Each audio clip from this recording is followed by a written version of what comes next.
Welcome to the Railway Series Book Club, the podcast where we dissect the Railway Series. I'm Jamie. I'm Marina. I'm Liv. And we hope you enjoy the show.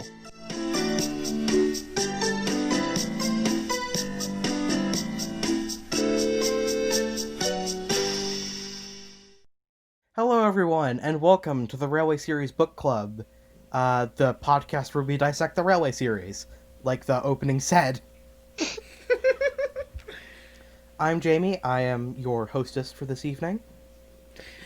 I'm Marina, and I'm your local TV series bitch. I'm here. And my name is Liv. Hello. And you're just here. I'm here. Yep. Oh yeah, pronouns are she, her. Yeah. Same. And also Sam. So now that all the, right-wing reactionary nut jobs have had their brains melted by the fact that pronouns exist, what are we doing today, everybody? We are reading the Railway Series. Yep. Hooray! Yep, as we've said twice already, this is a podcast where we, take a look at each individual Railway Series story and, assess and dissect them, in order. We're going to be here a long time. We're in this for the long haul. We can't escape, but you can. Liv, don't no, say that. That's telling either. them not don't to watch. Say that. Well, you can, but you shouldn't. Yeah, stay here and suffer with us, please. Misery loves company. Yep.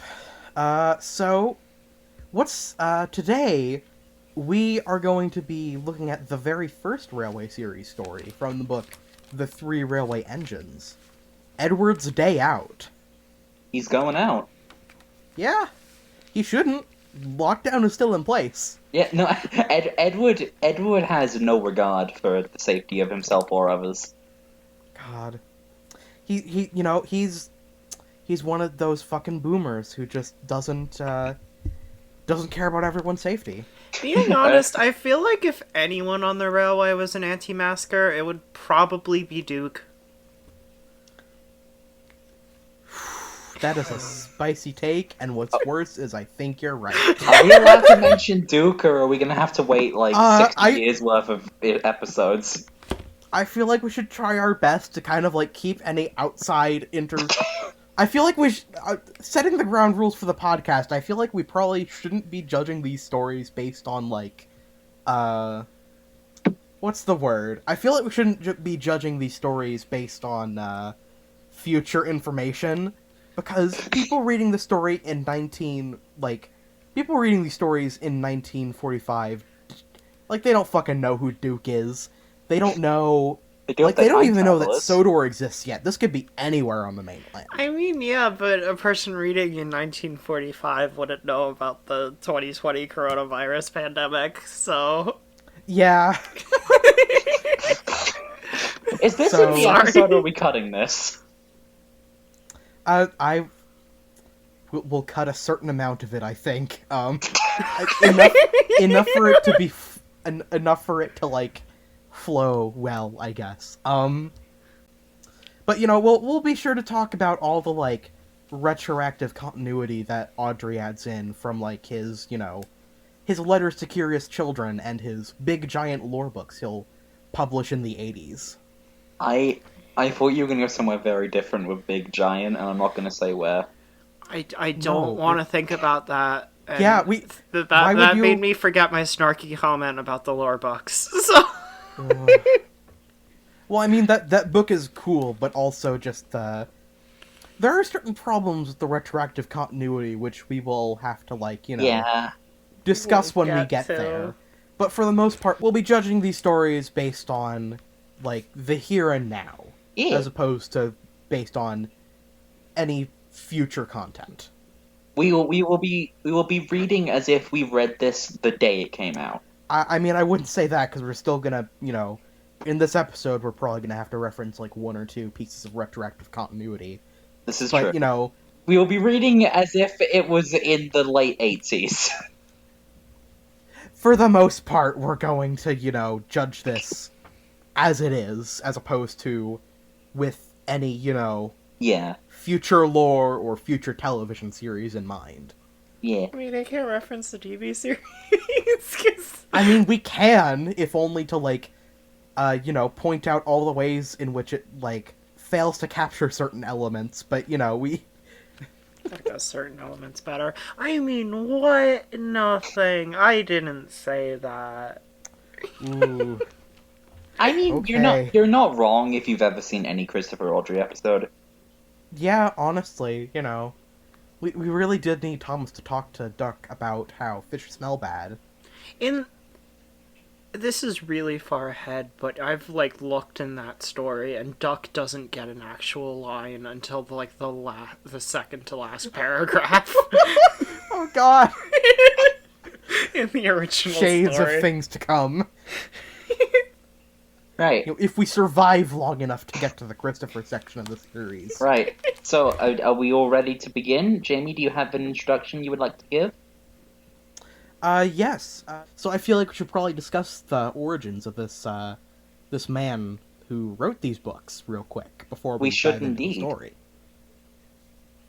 Why don't you give us an overview, Yeah. Jamie? So once upon a time, there was a man named Wilbert Audrey, and he grew up near an incline on the Great Western Railway. And because of that, he got to see a lot of trains as he was young, and he grew to really like them and see kind of like, you know, personalities in them, in the way that they would do things. And as he grew up and learned more about trains, it only reinforced that, just because of, like, you know, the way that steam engines have their own, like, you know, individual quirks. When he talks about his analogies, I feel I understand where he's coming from, I guess. There's a certain uniqueness to individual steam engines that most other machines don't. Yeah. I think in an interview he says that I don't know if this is the exact quote, but he says that the steam engines are, in a way, the most human of the machines that man has created. And I think that's very profound. And it's honestly, like, pretty true, because, like, as somebody who's gone to a lot of railways, you always feel a lot more, like, connection to the steam engines than you do to the diesels, even if you like the diesels that are running at the time. Yeah. They have that fire in their soul, you know. So later on in life, he became a reverend for the Anglican Church, and, so many years into his life, it's 1942, during the Blitz in London in World War II.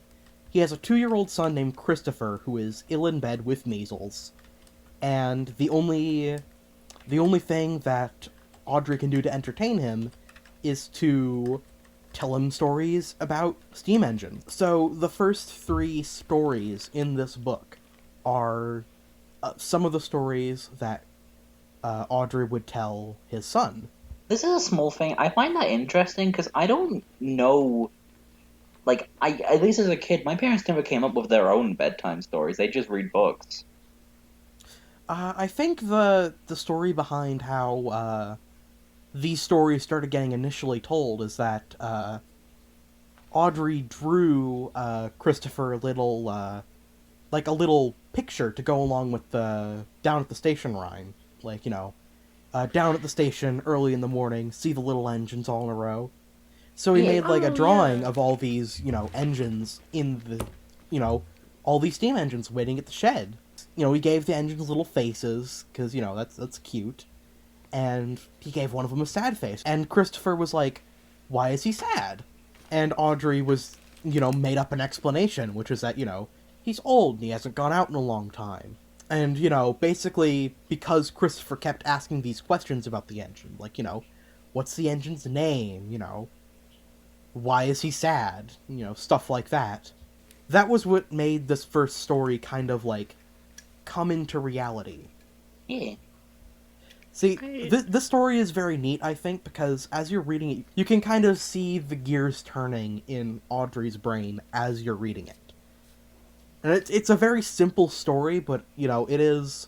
It sets the groundwork for Yeah. the series and what comes forward. Yeah, And it lays the groundwork for the, yeah. I feel like it says something, and this is kind of just already getting into my own like ways I view the franchise, but I feel like it says a lot, and that it's kind of an often overlooked thing with Thomas, that the origins of the stories came not just from, oh, these are real engines and it's based on real engines doing engine things. It was, well, like, what's that engine's deal? Why is he sad? And like making characters out of the engines. I feel like it is, most of that comes from just a natural, like, justification for a lot of older fans to want to, like, justify being into what is ostensibly, a bunch of children's books. So they Yeah. feel like, they have to justify it by saying, oh, well, it's, it's all about the realism and all the, like, the realness of the stories, whereas, well, that's definitely a part of it. It's also, there's more to it than that. Like, if it's Yeah. only the realism you're there for, then I have an author to recommend you, and his name is Christopher Audrey. Shit, Oh, that was Jamie a burn. throwing fucking shade. He's 2 years old, and we're already throwing shade at him. Well, I mean, he's not. He's like, what, like 70, 80 at this point? He's... Well, no, the story we're reading right now is from when he's, like, 2. I know, but I mean in real life, Christopher Audrey at this point, he's published like 14 books. He doesn't give a shit about the franchise from what I know. Jamie goes back in time to like 1942 and just tells baby Christopher Audrey he's garbage. No, I would never do that. I don't think he'd even understand.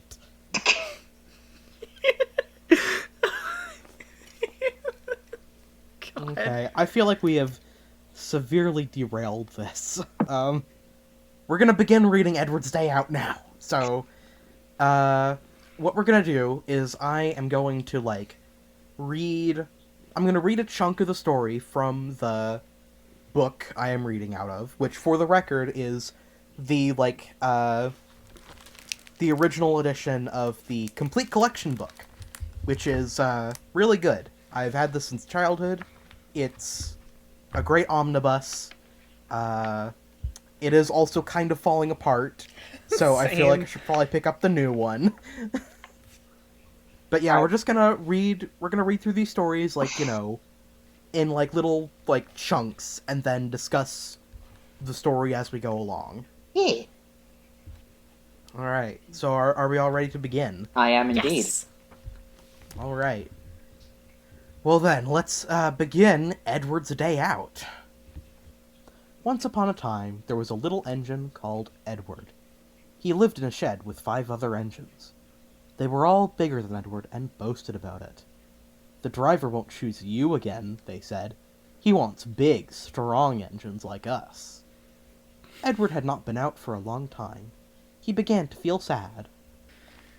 So, first of all, let's look at this, cool illustration that has always been here.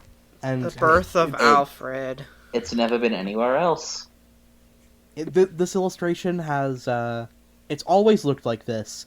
Nobody else has ever illustrated the Railway series. The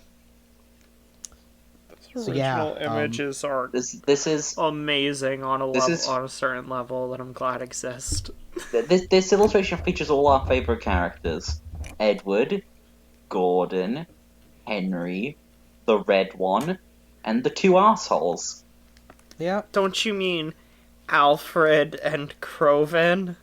Ah, yes, my No, mistake. Alfred, Croven, and Eagle. 98462, don't go blowing up goddamn stations. Don't go blowing up God. Gordon Henry, you have a passenger, and his name is Lucifer. God. God. So, originally, when this book was first published in, like, 1945, these pictures were not in it. Instead, there were illustrations by a man named William Middleton, and they looked like shit. You know, Edward's faces in some of them are fucking amazing. Yeah, so, in, like, 1950, they published a revised edition, which featured illustrations by, Reginald Dalby, who we will talk about later, because there's a lot to say about Dalby as we go through the series. But one thing to say about him here, his images are an incredible improvement. Yeah, What came I mean, before. it's hard not to be when you're competing with just, like, fucking straight lines. With no coloring. Edward's face reminds me more of, like, James in some of his... in some of the original artwork. Yeah, it's honestly kind of dire, so I welcome these better images in, like, the revised edition of that book and in the complete collection, but I feel like we should just acknowledge that the original illustrations are a thing, just because, there are certain details in the illustrations of the story that Audrey would later have to, like, actually confront as a result of Dalby. Everyone's good old friend, good old C. Reggie Dalb. Yeah. So let's talk about these engines that are here. So we should. The only one that we know right now is Edward, but there's also 3 blue engines, 1 red engine, and 1 green engine. And they all look like assholes. Well, everyone's sleeping. Oh yeah, I guess he's not that bad. But, like, they all kind of look the same, though. Like, They do. They all kind of have the sloping front running board. They all have, like, pilots and cylinders and stuff. Alfred's slightly further back on his... God, don't call him Alfred. Don't call him Alfred. How do we even know which one is which? I don't think we do. Yeah. Alright, so... for anyone who's confused, Audrey... When Audrey was asked by young readers about where these other engines in the sheds in the story go after, this story, because they're never seen again, Audrey made a retroactive explanation that these 2 blue engines are 98462 and 87546, who were very rude engines that the Fat Controller sent away. They went to gay baby jail. Didn't give an explanation for the red one. Yeah, I don't think anyone ever knew what happened to the red one. Yeah. I mean, he turns into James later. He does. Not literally, but just aesthetically because of Dalby. He looks... I always assumed they were meant to be different engines. We can talk about that when we get there, I guess. That's fair. But the point is, these 3 engines don't, like, really appear after this book. So a lot of people had questions, and obviously they went to Audrey with them. And something... Even though we're gonna dunk on a lot of his explanations for a lot of this stuff, just because they seem so ridiculous on the surface, I think it is very admirable of him to try and come up with, like, concrete explanations for why things are the way they are in the stories. Because, children want answers. That's the entire point of being a kid. You have to learn why things are the way they are, so that way when you're grown up, you don't just fucking die. So, like, if you just tell the kid, oh, this is like that because the illustrator fucked up, that's not satisfying. So coming up with, like, an actual, like, in-story explanation for why it is the way it is, kind of clever. I completely agree on that. I have mixed feelings when it comes to some of the, like, more extended Railway series lore, but like in regards to like the little like bits of information like that he just gives like when like kids write in, it's like that's honestly like clever, and it's like sweet that like he took the time to like make information in a little story rather than just like you said saying like, oh yeah, my editor or my illustrator sucks. And Yeah. It's nice that he responded at all, because a lot of authors wouldn't have Yeah. responded to letters like that. Yeah, it really says a lot about how much Audrey, like, respects the intelligence of the children he's writing for. Yeah, and I think that's something that made the series what it is. Yeah. Let's move on to the next, like, little bit of, story. Just then, the driver and fireman came along to start work. The driver looked at Edward. "Why are you sad?" he asked. "Would you like to come out today?" "Yes, please," said Edward. So the fireman lit the fire and made a nice lot of steam. So, why is there only one crew? Yeah, no, still, Yeah. I said this a while ago. As a kid, I genuinely thought the way the railway worked at this point was every day the crew came along, picked the one engine that would be allowed to come out, and then they only had like 3 trains a day. Yeah, no, Yeah, that's same. like... I feel like this falls under early installment weirdness. Because, like, Audrey didn't know that he would be writing about, like, a full-fledged system at this point, so he only said, driver and fireman. Because, like, that's all... We don't need to know about what the other crews are doing, It's just these two today, I guess. The next story literally contradicts it, with Edward being like out working while Gordon is out, so Yeah, it's just I think it's very nice that the driver and fireman decide to take pity on Edward. Yeah, he's You know, crying it's- in the image, I'm pretty sure. he is. Yeah. And Look at him, he's so sad. it's nice because even if it's extremely minimal, like, and it obviously wasn't intended at this point in the books, it kind of like sets up the groundwork of the people on the railway very much caring about the engines. Yeah. Like, it is very minor, but you can see that, they're nice. This engine is sad, let's take him out today. Yeah. Then the driver pulled the lever, and Edward puffed away. "Beep, beep," he whistled. "Look at me now." The others were very cross at being left behind. Away went Edward to get some coaches. God, just look how fucking pissed the engines are there. I love the characterization of Edward just unintentionally throwing fucking shade at them. Like, Yep. look at me now. This is essentially Not just so Edward going, small eat shit. am I? Yeah. So, like, the book says that Edward, all the other engines are bigger than Edward. But we don't necessarily know yet if Edward is older than the other engines. No, we don't. Like, this isn't explicitly stated. So, that might be something that they bring up later. When do they establish that Edward is, like, kind of older than most of the other characters? I'm not sure, actually. I'm sure we will encounter that point, somewhere down the line. Most likely, yes. Yeah. Alright, so, back to the story. "Be careful, Edward," said the coaches. "Don't bump and bang us like the other engines do." So Edward came up to the coaches, very, very gently, and the shunter fastened the coupling. "Thank you, Edward," said the coaches. "That was kind. We are glad you are taking us today." Then they went to the station where the people were waiting.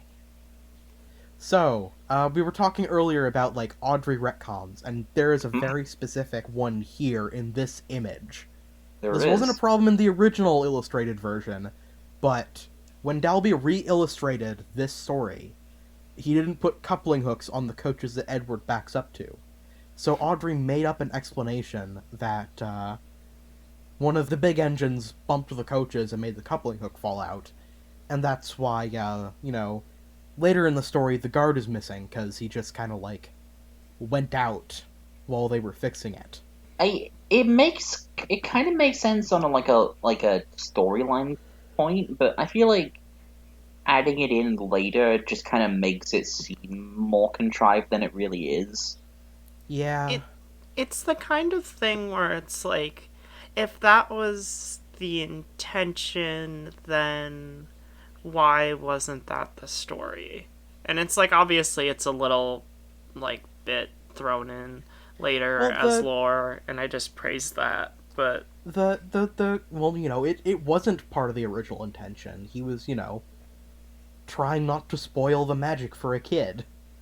yeah, and I guess that's just where like part of my like issues with some of the retroactive things. It's like obviously less so because it's like responding to a kid's message, but it's like The ramifications it has on like other elements. yeah, on like the rest of the story, because it's like this is like going like a bit forward, I guess. It is a bit of a stuff sort of happens story. And it's like I feel like that would have been an interesting angle to approach the story from, but it's like of like, oh well, Edward's dealing with like the ramifications of like the bigger engines like treating the coaches like shit. But since it's really relegated to like behind the scenes lore, it doesn't feel like it matters when you're reading the story, if that makes sense. Yeah. Okay. Let's continue then. Yeah. Peep peep, whistled Edward. Get in quickly, please. So the people got in quickly, and Edward waited happily for the guard to blow his whistle and wave his green flag. He waited and waited, but there was no whistle, no green flag. Peep, peep, peep, peep, where is that guard? Edward was getting anxious. The driver and fireman asked the station master, Have you seen the guard? No, he said. They asked the porter, Have you seen the guard? Yes. Last night, said the porter. Oh my god. That guard and that porter fucked. They were getting some action. Yeah. Oh my god.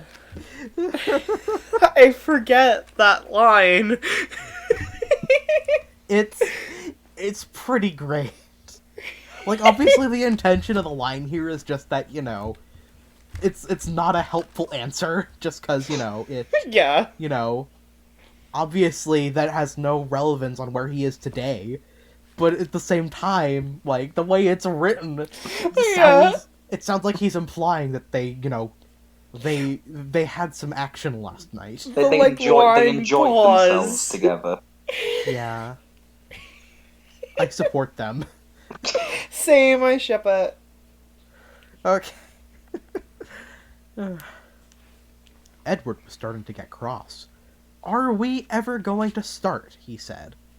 Just then a little boy shouted, Here he comes! And there the guard was, running down the hill with his flags in one hand and a sandwich in the other. He ran onto the platform, blew his whistle, and jumped into his van. So yeah, apparently he was just kind of like, grabbing a sandwich, going out to get brunch because, oh, that coach's coupling is fucked up. I guess, I can just leave now. I like the idea that after the train, the driver goes up. It's like, Frank, where the hell were you? I went to MC Bun. God. I really wanted a cheese sarnie. I couldn't help myself. Imagine if, like, that was how, like... Did The Adventure Begins adapt Edward's Day Out at all? No, they just started with Edward and Gordon. Which, honestly, I can't blame them. But, spoilers, so, imagine if they did adapt it, and, like, that's how it was. Like, the guard was just in this, like, restaurant while he was, like, supposed to be, like, at work. Yeah. He's with the That'd be funny, honestly. Because, in the context of the original story, there's no reason why the guard is late. So he was just like chilling in his house, and it's like, oh shit, I gotta get to work. Which, honestly, mood. Yeah, I think there's a sense of humor to it that I like. Yeah. So this is a small thing. Can I ask? In the station images, there is absolutely no way to get to the other platform. So how did they get over there? I guess they just walk across the train tracks and just, cross their fingers that they don't just get hit by an oncoming train. I mean, there might be a crossing up front.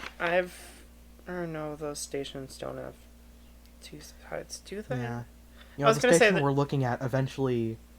The station that we're looking at was the inspiration for the Lower Tidmouth station in the TV series. I could tell that, actually, because it has the little, like, overhang building. Yeah. And it's got, like, the little bridge in the background, and it's cool. I like it. I don't remember It is, which one as that the is. gamers say, cool. Yeah. I thought you were gonna say poggers, and I'm disappointed. The Railway series is very poggers. Poggers, said Edward. God. Alright, let's get to the final bit of the story. Mhm. Edward puffed off. He did have a happy day. All the children ran to wave as he went past, and he met old friends at all the stations. He worked so hard that the driver promised him to take him out again the next day. I'm going out again tomorrow, he told the other engines that night in the sheds. What do you think of that? But he didn't hear what they thought, for he was so tired and happy that he fell asleep at once. They were probably going to tell him to go fuck himself. Go eat shit, Edward. That's why Can't hear you going to sleep. That's why 98462 and 87546. I remembered it. Got kicked off the railway because they told Edward to eat shit and die, and the fat controller, the fat director, overheard and was like, "Get off my fucking island."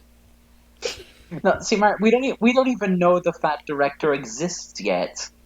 See, I was thinking that, after Edward, proved to be a really useful engine, trademark, today, they just rage quit. They just screw left. this, we're gonna go play Minecraft. I want to see 98462's Minecraft world. Someone's probably made a video of Alfred playing Minecraft, let's be honest. Off that topic, Gordon, what's though. Alfred doing with all those TNT minecarts? Oh god. He's just blowing everyone up on the hardcore survival world. Yeah. Okay. So that was Edward's day out. How do we all feel about this story? I like it. It's like a simple, nice introduction. I like it. Yeah. What do you think, Mari? It works in the regards, I think, of an introduction as, it's a perfectly fine story that has, the little bits of, characterization and dynamics that, show what the series would really become. Because it's, I kind of like Edward, in his excitement, kind of coming across as, bragging to the other engines, but, also just not even really giving a shit what they think, because it's, he's proven himself by this point, so, Yeah. And that's kind of a lot of Edward's character, and a lot of his, for better or worse, how a lot of his stories go, is that it's essentially, other engines are, doubt Edwards. It's oh, you're small. Oh, you're old. And then it's well, no, I'm still useful. And then that's, where it ends. He kind of proved his point, to them. And, I like that as... Yeah, it... Not only does it, set the tone for the series really well, but it also sets the tone for, Edward's character conflict really well. Yeah. I agree with you too. This is a very nice story. It sets a good tone for the series, and it's Yeah. it's a very cute Cinderella story with Cinderella being a train. As all adaptations of Cinderella should do. Yeah, there needs to be more, honestly. When does Edward kiss his Prince Charming? Edward I don't is the know. Prince Charming. How many years is it until Boko is introduced? Shit, I was gonna say James. I mean, Ship you can combat. say that, I guess. Oh, come on, James is a chaotic Disney prince. Tell me that wouldn't be amazing. I mean, that's cool and all, but Boko and Edward is, that's, I feel like that's a true Edward OTP. I disagree, but I respect it. I would agree if I knew what the fuck Boko's personality was. Okay. I feel like talking about Boko might be a bit, like, out of the scope of the story, so why don't we, Can I ask a very different question then in regards to future characters? This isn't about shipping, I swear. I'm trash, Okay. but even I can put it behind me. Because we know Thomas was created, like, because Chris wanted. This is getting in a bit ahead of ourselves, but like it's interesting. It's at least to me. Like, Thomas was created because, like, Audrey didn't think you could make a toy of Edward or Gordon like Chris wanted. So then he made like a little tank engine, and then he made stories about him, and that's like what created the next book. Do you think Edward would have been Thomas had that not happened? Probably, Like in regards honestly. to character roles? yeah, like, I see it as two ways. Like, if Audrey had made Thomas before coming up with the story, I feel like Edward would be Thomas. But I feel like if it was possible for Audrey to make Edward or Gordon, then I don't think Thomas would have existed. Yeah, no, same. At least not in the way we know him. Same. I feel like were he have been to have been able to make like an Edward or a Gordon, I feel like Edward would have stayed with this kind of very excitable, like, kind of young as portrayal with like he's very like plucky and he's very like go getting and stuff like that. Yeah. But then like they didn't really need him for that role anymore, so they kind of transitioned him into like he's the old one. A mentor, yeah. It's interesting to me because there's like parts of this story where, like, as I mentioned, like you can see like bits of Edward's like future characterization, but then there's also like specifically the thing of like him getting anxious of like, oh, like where's the guard and stuff, and then going to like angry, like, are we ever gonna start, like that, like to me that rang more Thomas, I guess. Yeah. It's people. I don't completely agree with like the like Edward is like sagely perfect like further on, but it's like I do think his reaction in that situation would be more of like a like where is he, like is everything all right, than like a where the fuck is he, I want to get moving, like because that I don't know, that rang me as Thomasy, I guess. Yeah. I This is very interesting. I think we'll have to like keep tabs on this idea as we Yeah, go this will through be an this. interesting thing to look at. Yeah. Yeah. So, what are we gonna rank this story on a scale of Thomas to Douglas? For me, just because of like nostalgia factor, I'd probably say like Toby, because I like this story.